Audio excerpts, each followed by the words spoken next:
విదేశాలలో చదవాలనేది మీ కోరిక, కానీ చాలా సందేహాలు. వీటన్నిటికీ ఫుల్ స్టాప్ పెట్టి మీ డ్రీమ్స్ ఫుల్ఫిల్ చేసుకోండి. Contact Videsh consults. నమస్తే, వెల్కమ్ టు ఐ డ్రీమ్. నా పేరు ప్రసాద్. వైఎస్ఆర్ కాంగ్రెస్ పార్టీలో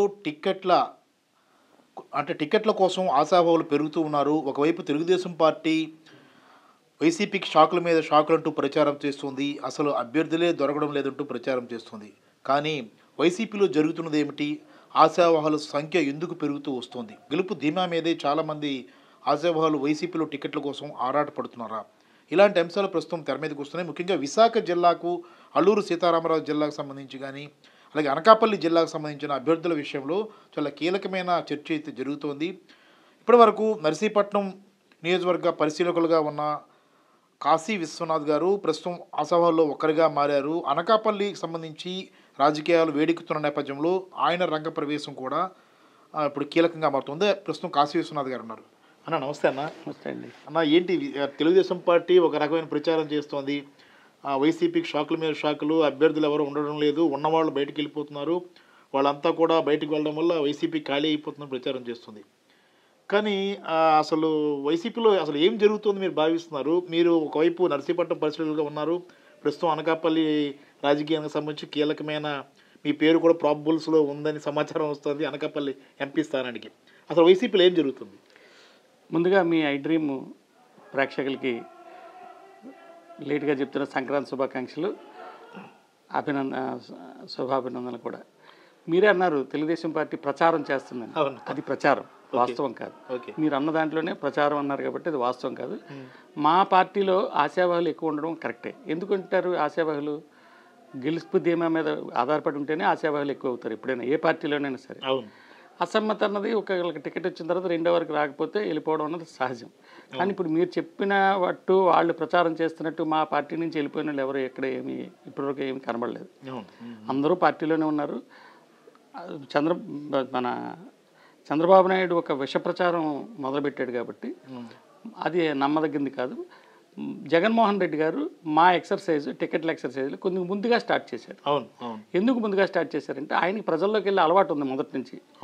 ఏదో ఆఫీస్లో కూర్చొని స్టేట్మెంట్లు, ఇంటర్వ్యూలు ఇవ్వడం కాదు, ప్రజల్లోకి వెళ్ళిపోదాం, యాజ్ ఎర్లీ యాజ్ పాసిబుల్ టికెట్ల పంపిణీ అన్నది ఫినిష్ చేసేసుకొని అతి త్వరలో ఎంత వీలుంటే అంత తొందరలో రేపు బహుశా 25వ తారీఖున ఎప్పటి నుంచో మొదలెట్టి ప్రజల్లోకి వెళ్ళే కార్యక్రమం మొదలెట్టారు కాబట్టి అప్పటికి ఈ చాప్టర్ క్లోజ్ అయిపోవాలి ఆయన ఉద్దేశంలో. సో అందుకే ఆయన తొందరపడి నిర్ణయాలు తీసుకొని గెలుపు గుర్రాల మీదే ఆశ పెట్టుకొని ఎవరైతే గెలుస్తారన్న ఈక్వేషన్స్, రకరకాల ఈక్వేషన్స్ ఉంటాయి. క్యాస్ట్ ఈక్వేషన్స్, రిలీజన్ ఈక్వేషన్స్, ప్రాంతీయ వారీగా ఎవరికి టికెట్లు ఎన్ని ఇవ్వాలి, ఆ ఈక్వేషన్స్లో భాగంగానే అలాగే ఆయన దగ్గర ఉన్న రిపోర్టులు తెప్పించుకొని ఎవరైతే గెలుస్తారు, ఎవరైతే ప్రజల్లో మళ్ళీ రేపు అధికారంలోకి మనం రాగలుగుతామన్న ఈక్వేషన్ పెట్టుకుని ఆయన టికెట్లు మార్చడం జరుగుతుంది. అంతకని ఇందులో ఏం లేదు. రైట్. ఒకటి ఉమ్మడి విశాఖ జిల్లాకి మనం చూసుకుంటే విశాఖపట్నం ఎంపీ స్థానం అనేది ఒకటి క్లియర్గా ప్రకటించారు, అరకుది కూడా ప్రకటించేశారు. అనకాపల్లికి వచ్చేటప్పటికే ఒక సందిగ్ధ వాతావరణం ఉన్నట్టుగా కనిపిస్తుంది వైసీపీకి.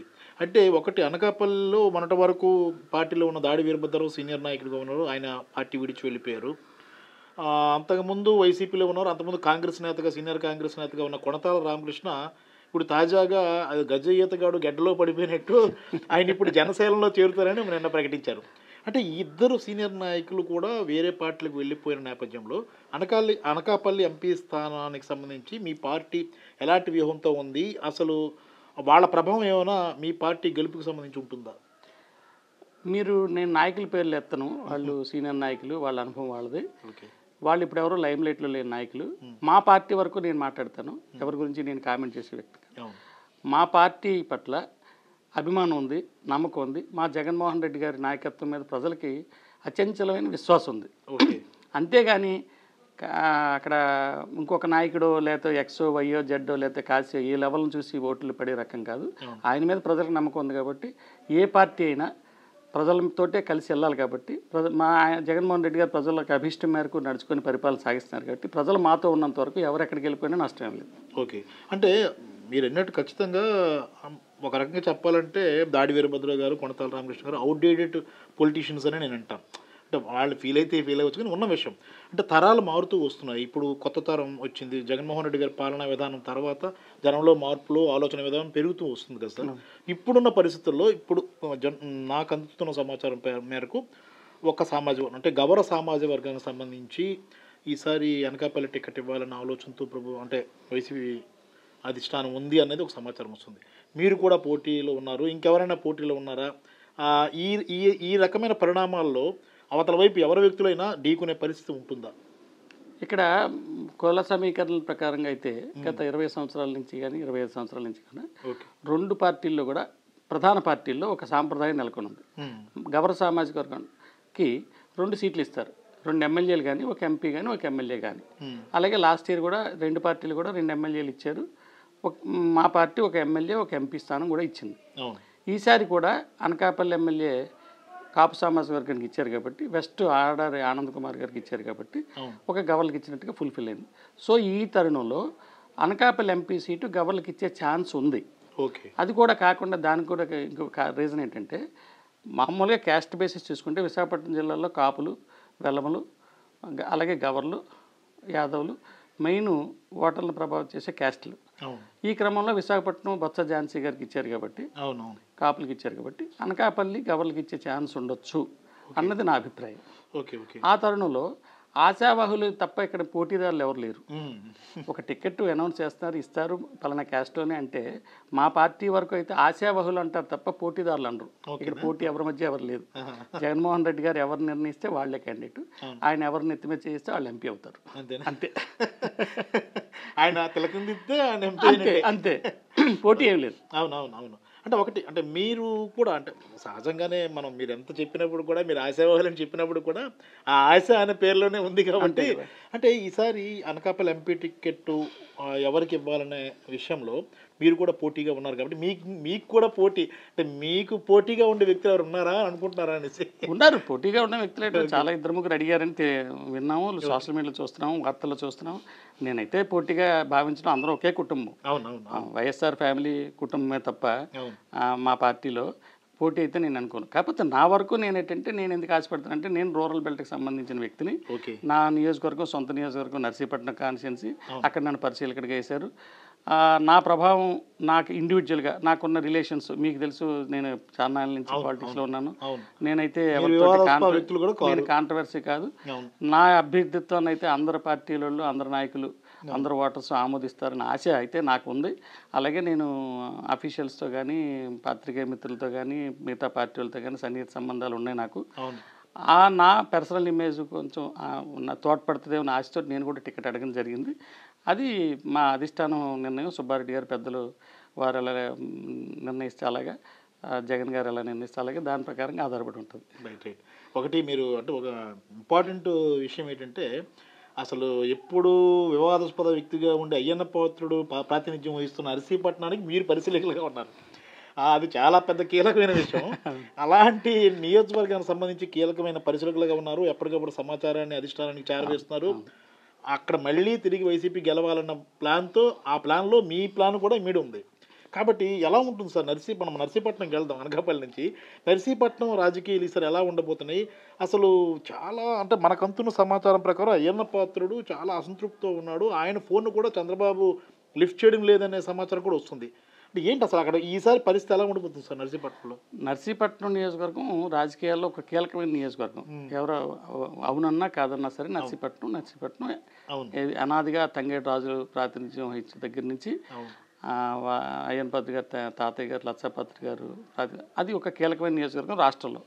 ఆ కీలకమైన నియోజకవర్గంలో ప్రత్యేక దృష్టి ఇరు పార్టీలకి ఉంటుంది, అందులో వాస్తవం. అయితే నేను నర్సీపట్నం నియోజకవర్గం చెందిన వ్యక్తిగా అక్కడ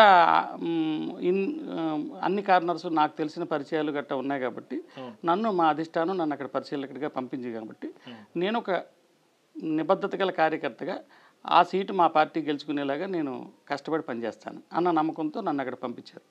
తర్వాత మీరు అన్నారు చూసారు అయ్యన్న పాత్రి గారు అసమ్మతి అనే, అతను నిత్యసమ్మతి. ఆయన కావాలంటే టికెట్ ఆయన కావాలి, లేకపోతే ఆయన అబ్బాయికి కావాలి, లేకపోతే ఇంకెవరికైనా కావాలి. ఇంకొక విషయం ఏంటంటే 3 నెలలుగా ట్రై చేస్తున్నాడు, అపాయింట్మెంట్ దొరకలేదని ఆయనే ఓపెన్గా స్టేట్మెంట్ ఇచ్చారు. మీరు అక్కడ సున్నితంగా ఒక లైన్ గమనించండి. మా మీద దుష్ప్రచారం చేస్తారు, మా ముఖ్యమంత్రి గారు ఎమ్మెల్యేలకు అపాయింట్మెంట్లు ఇవ్వట్లేదు, మంత్రులకి అపాయింట్మెంట్లు ఇవ్వలేదు.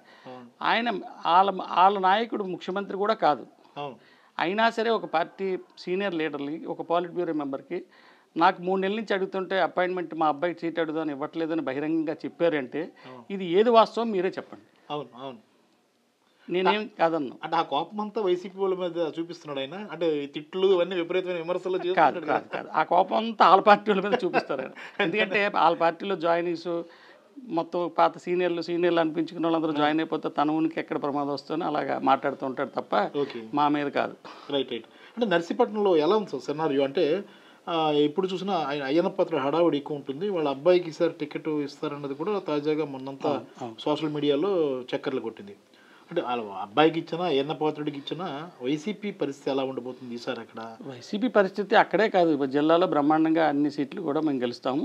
నర్సీపట్నం పర్టికులర్గా బ్రహ్మాండంగా ఉంది. అక్కడ మన గణేష్ గారు యువకుడు, అక్కడ మంచి అభివృద్ధి కార్యక్రమాలు, రోడ్డు వైడనింగ్ అయితేనేమి, ఆ చెరువు పనులు అయితేనేమి, తాండవ రిజర్వాయర్ పనులు అనేది చాలా బ్రహ్మాండంగా చేశారు ఆయన. సో ఆయనకి ప్రజల్లో ఆదరణ ఉంది, అందులో డౌట్ లేదు. దానికి తోడు మా నాయకుడి పట్ల నమ్మకం ఉంది.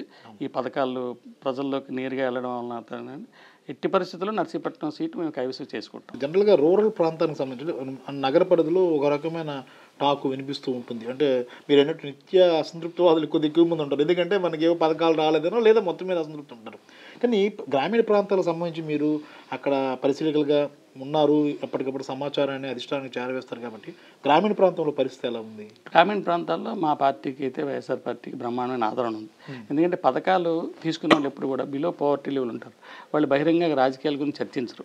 ఎందుకంటే గ్రామాల్లో పాలిటిక్స్ ఎక్కువ ఉంటాయి, కక్షలు ఎక్కువ ఉంటాయి. అందుకని మనం ఎందుకులే బయటపడడం అని భయపడుతూ బయటికి రారు. కానీ రేపు ఎలక్షన్ వచ్చాక వాళ్ళ తడాక ఏంటో వాళ్ళు చూపిస్తారు.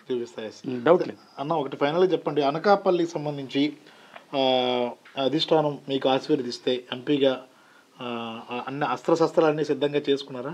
నేను డెఫినెట్గా అనకాపల్లి కానీ పార్టీ ఆశీర్వదించి జగన్మోహన్ రెడ్డి గారు నన్ను కానీ అభ్యర్థిగా నిర్ణయిస్తే నేను డెఫినెట్గా గెలిచి ఆయనకి నేను బహుమానంగా అనకాపల్లి సీటు ఆయన పేరు చెప్పి ఆయన ఆశీస్సులతో ఆయన బొమ్మతో డిఫరెంట్గా నేను గెలుస్తానన్న ధీమా అయితే మాత్రం నాకు 100కి 100కి 1000% నాకు నమ్మకం ఉంది. ఎందుకంటే మా పార్టీ వేవ్ ఉంది, మా నాయకుడి మీద నమ్మకం ఉంది.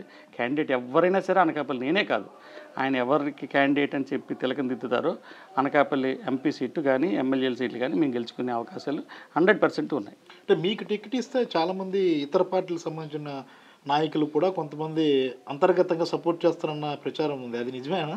అంటే నాతో బాగా సన్నిహిత సంబంధాలు ఉన్న అవతల పార్టీలో చాలామంది ఉన్నారు. నేను ఇంతకీ ప్రజారాజ్యం నుంచి కూడా నేను పనిచేసిన నాకు అనుభవం, ఫ్రెండ్షిప్, నాతో ఉన్న బంధుత్వాలు అనేవి ఉన్నాయి, అది వాస్తవమే. చాలామంది ఏంటంటే మీకంటూ టికెట్ ఇస్తే మేము డెఫినెట్గా బహిరంగంగా మేము సపోర్ట్ చేస్తామని అంటున్నారు. కానీ నేనేమంటానంటే నేను పార్టీలో ఉన్నాను కాబట్టి రండి జాయిన్ అవ్వండి, మా పార్టీకి చేయండి అని నేను అడుగుతున్నాను. అది it will take some time. ఇది డిసైడ్ అయిన తర్వాత మళ్ళీ ఆ కార్యక్రమంలో కూడా మేము వెళ్తాం. రైట్ అన్న, థ్యాంక్ యూ వెరీ మచ్ అన్న. ఇంకే నమస్కారం. రైట్, చూస్తున్నాం కదా అనకాపల్లి ఎంపీ టికెట్ విషయంలో వైసీపీ అధిష్టానం కాస్త ఆలోచన పడుతుంది. విశాఖపట్నం అర్బన్ సంబంధించిన విశాఖపట్నం టికెట్ కన్ఫర్మ్ అయింది, అరకు టికెట్ కూడా కన్ఫర్మ్ అయింది, ఎవరికి ఇవ్వాలన్నది ఇప్పటికే ఖరారు చేశారు. అయితే అనకాపల్లి విషయంలో సామాజిక వర్గ పరంగా గౌర సామాజిక వర్గానికి ఇవ్వాలి అన్న ఆలోచనలో అధిష్టానం ఉన్నట్లుగా కనిపిస్తుంది. ఆ రకంగా చూస్తే ఎవరు మనవాళ్ళు, ఎవరు పూర్తిగా విధేయులే ఉంటారన్న అంశానికి సంబంధించి ప్రస్తుతం అధిష్టానం తీవ్రమైన పరిశీలనలో ఉంది. కాశీ విశ్వనాథ్ గారి పేరును కూడా పరిశీలిస్తుంది. ఎందుకంటే నర్సీపట్నం పరిశీలకులుగా ఉన్న ఆయన అక్కడ పరిస్థితులను చక్కదిద్దే విషయంలో కానీ అక్కడ సమస్యలను పరిస్థితులను ఎప్పటికప్పుడు అధిష్టానం దృష్టికి తీసుకొచ్చే విషయంలో సక్సెస్ అయ్యారు. అయ్యన్న పాత్రుడి పరిస్థితులను ఎప్పటికప్పుడు అధిష్టానం నివేదించే విషయంలో కూడా సక్సెస్ అయ్యారు. తాజాగా కొత్త విషయాన్ని కూడా చెప్పారు. అయ్యన్న పాత్రుడికి టీడీపీ అధిష్టానం 6 నెలలుగా అసలు కనీసం ఫోన్ కాల్ కూడా ఎత్తడం లేదన్న సమాచారం వస్తుందంటే ఆయన తీవ్రమైన అసంతృప్తితో ఉన్నాడు. ఆయన నిత్య అసంతృప్తివాది అని కూడా చెప్తున్న పరిస్థితి కాశీ విశ్వనాథ్ గారి నోటి మాట నుంచి వినిపిస్తుంది. మొత్తం మీద చూసుకుంటే రూరల్ ప్రాంతాల్లో వైసీపీ చాలా బలంగా ఉందని ఆయన మాటల్లో ఆయనే చెప్తున్న పరిస్థితి కనిపిస్తుంది. కాబట్టి అనకాపల్లి టికెట్ విషయంలో 1-2 రోజుల్లో పూర్తి స్థాయిలో అధిష్టానం నిర్ణయం తీసుకునే అవకాశం ఉంటుంది. ఎలా సామాజిక వర్గ పరంగా ఎలా న్యాయం చేస్తుందన్నది కూడా చూడాల్సి ఉంది. కెమెరామెన్ మూర్తితో ప్రసాద్, ఐడ్రీ మీడియా, విశాఖపట్నం.